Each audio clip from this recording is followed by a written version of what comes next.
Liam, a lot to digest with that, but ultimately, how pleased are you with a cracking away performance? Yeah, I think any point away from home, certainly at this level, is gold. And I thought the lads worked, terrifically hard. It's been a tough week, so credit to the players.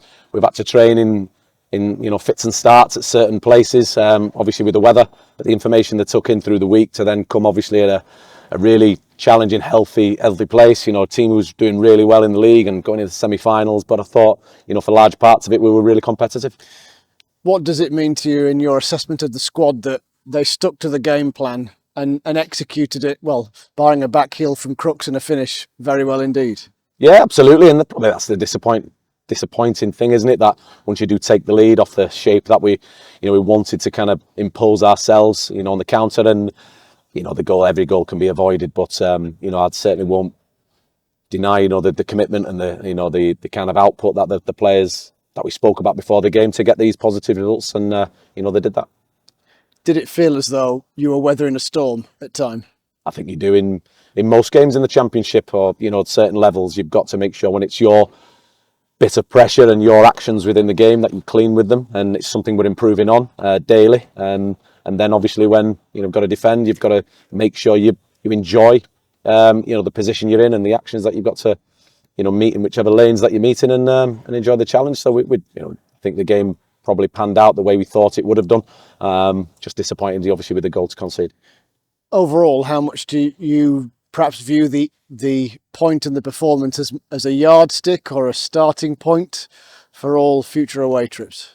No, I think we played very well at Plymouth and got beaten 96-0. I think the performance levels have been to a recent standard, and we want to improve on that. Whether that's individually and collectively as a team. We want to add to the group to make sure we do go around the country and in these really good challenges and these really good environments to give a real good account of ourselves as Rotherham.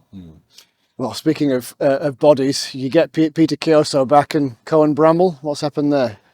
Too early to say. Obviously, come under a challenge, rolled his ankle a little bit. So fingers crossed, it's not too serious. But how pleasing was it that Peter Kioso recovered enough to get some game time today? Probably earlier than you thought, but game time nonetheless.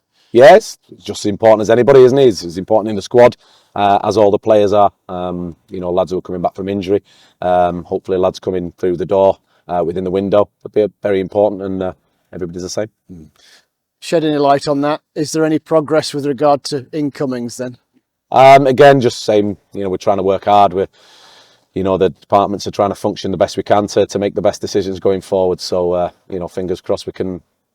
I know it's the same answer, but I'm in your boat as well. Yeah. We're trying our best to make positive decisions for the football club. Is it a case where I'm slightly minded by time scale here, in the fact that everybody seems to wait until the last minute, or is it just a frustrating window? Probably a bit of both, to be honest. They always take the same pattern. I know the AFCON's on, and Premier League clubs with so many subs now, and you've got to be very, very, very aware of each situation.